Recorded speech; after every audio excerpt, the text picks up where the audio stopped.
What's going on? My name is Marcus Whitley, and this is Good Behavior. Now, you can find me on all social media at I am Marcus Whitley and find any of my books, Both Sides of the Street, Choices and Consequences, Greatness Under Pressure, and Battling Demons, all on Amazon.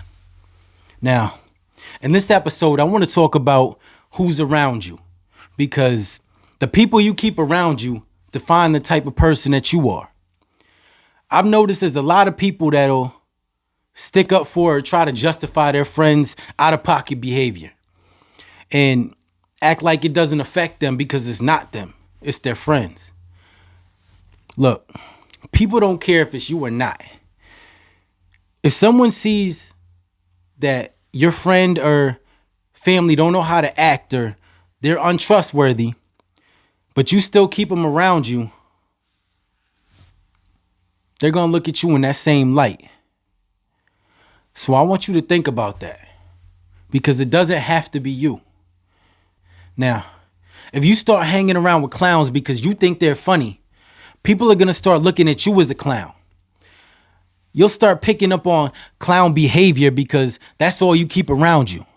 As much as you don't want to believe it, that behavior and that lifestyle will start to rub off on you. Now, there's a lot of different factors you need to think about when deciding who you want to surround yourself with. I mean, look at Lil Durk. I bet he never expected somebody in his own team would be an informant for all those years. I mean, it's sad, but it happens all the time. Someone I knew since first grade flipped on me and played a big part of why I was incarcerated. I mean, as much as I hate to say it, like, that shit still hurts to this day. There's somebody that I grew up with, that I trusted, turned around and told on me.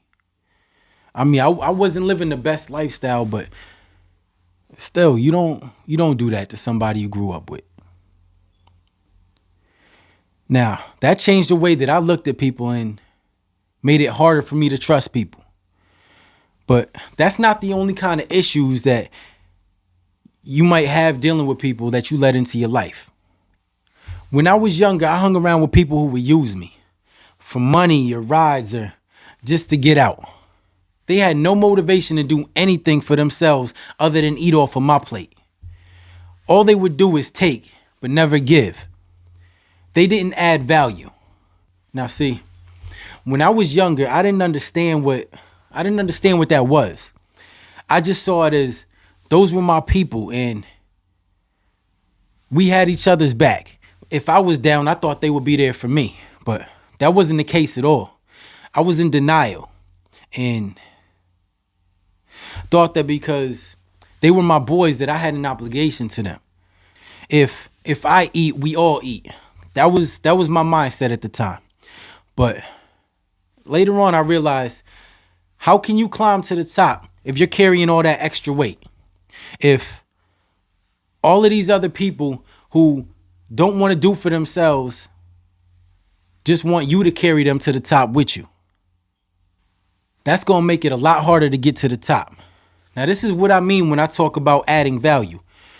You want to keep people around you who add value to your life the same way you would add value to theirs. Your relationships with people shouldn't be one-sided. In a real friendship, there should be trust, loyalty, communication, honesty. You got to be reliable. You need to be a good person. Otherwise, why would people want to be around you? I mean, it's sad to even say this, but like, if you're going to be friends with somebody, you should already want to be a good friend. Otherwise, like, what's the point? You're just using people. I know I wouldn't want to be around anybody that I couldn't trust. So I wouldn't expect anybody to want to be around me if I wasn't loyal or if I didn't show them that they could trust me.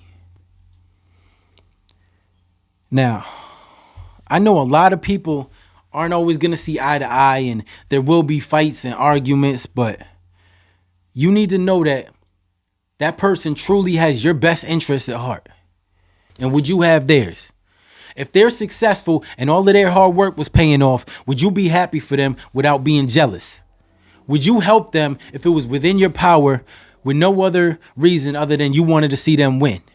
There's no such thing as being selfish when it comes to the people in your circle. You want people who are going to be honest with you. You can't grow or learn to see things from someone else's perspective if you surround yourself with yes people. And by yes people, I mean the type to hype you up and tell you what you want to hear, even if they don't believe it. I'm sure everybody has met yes people at some point in their life. How would that help you in any type of way? I want you to ask yourself that. If you had yes people in your life, how would that benefit you? You need people who are going to push you because they see the potential in you. You need people who want to see you win the same way that you want for them.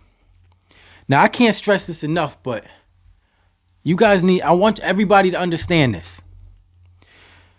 Now, I know some people might not want to hear it, but you need to hear this. Just because somebody is family doesn't mean that they need to be in your circle. You may share the same blood, but if they're toxic, then you need to distance yourself or cut them off completely. Now, you may see them at family events or gatherings, and it is what it is. That's fine. But other than that, you need to distance yourself. You need good people around you that you don't need to feel obligated to them just because you're family. I want you to understand that. They need to be able to do for themselves. Now, I understand if y'all live together, that's a different story. Now it gets more complicated. Then that's when you need to take the time to think about your living situation and what you want to do. If you got to get out of there, then that's what you got to focus on. But other than that, you choose who you surround yourself with. I want you to think about that and make sure you choose wisely. Because life is too short to waste it on anybody who doesn't add value in your life. Now, I hope this episode was able to make you think about the type of people that you keep around you. Because it's important. It not only motivates you to want to do and be better, but it defines who you are. Now, my name is Marcus Whitley, and this is Good Behavior. So until the next episode,